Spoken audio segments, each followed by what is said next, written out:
अक्सर जब मैं एक जलसे से दूसरे जलसे में जाता होता और इस तरह चक्कर काटता रहता होता था, तो इन जलसों में मैं अपने सुनने वालों से अपने इस हिंदुस्तान या भारत की चर्चा करता।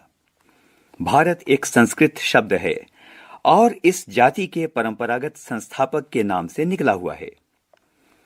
मैं शहरों में ऐसा बहुत कम करता, क्योंकि वहां के सुनने वाले कुछ ज्यादा सयाने थे और उन्हें दूसरे ही किस्म की ग़िज़ा की जरूरत थी।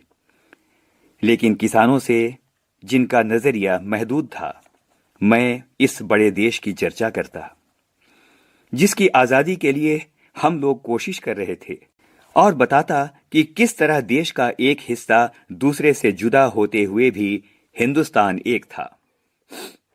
मैं उन मसलों का जिक्र करता जो उत्तर से दक्षिण तक और पूरब से पश्चिम तक किसानों के लिए यकसां थे, और स्वराज्य का भी जिक्र करता जो थोड़े लोगों के लिए नहीं बल्कि सभी के फायदे के लिए हो सकता था।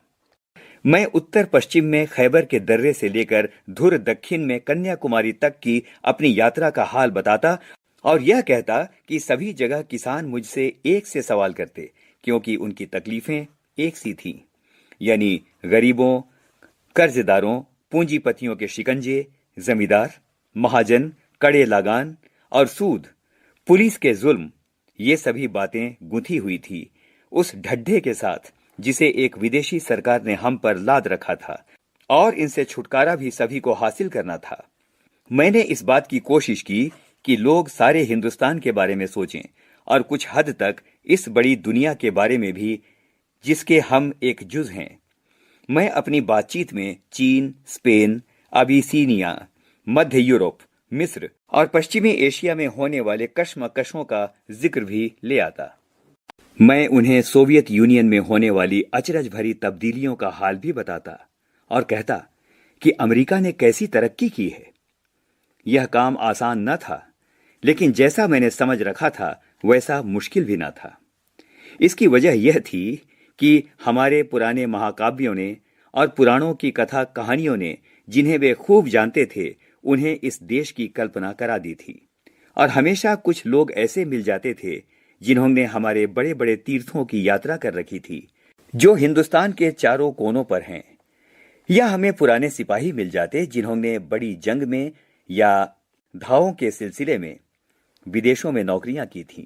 सन 30 के बाद जो आर्थिक मंदी पैदा हुई थी, उसकी वजह से दूसरे मुल्कों के बारे में मेरे हवाले उनकी समझ में आ जाते थे। कभी ऐसा भी होता कि जब मैं किसी जलसे में पहुंचता तो मेरा स्वागत भारत माता की जय इस नारे से जोर के साथ किया जाता। मैं लोगों से अचानक पूछ बैठता कि इस नारे से उनका क्या मतलब है।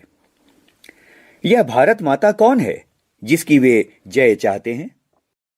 मेरे सवाल से उन्हें कुतूहल और ताज्जुब होता, और कुछ जवाब ना बन पड़ने पर वे एक दूसरे की तरफ या मेरी तरफ देखने लग जाते। मैं सवाल करता ही रहता। आखिर एक हट्टे कट्टे जाट ने, जो अनगिनत पीढ़ियों से किसानी करता आया था, जवाब दिया कि भारत माता से उनका मतलब धरती से है। कौन सी धरती? खास उनके गांव की धरती, या जिले की, या सूबे की, या सारे हिंदुस्तान की धरती से उनका मतलब है। इस तरह सवाल जवाब चलते रहते, यहां तक कि वे ऊब कर मुझसे कहने लगते कि मैं ही बताऊं। मैं इसकी कोशिश करता और बताता कि हिंदुस्तान वह सब कुछ है जिसे उन्होंने समझ रखा है, लेकिन वह इससे भी बहुत ज्यादा है। हिंदुस्तान के नदी और पहाड़, जंगल और खेत जो हमें अन्न देते हैं, ये सभी हमें अजीज हैं।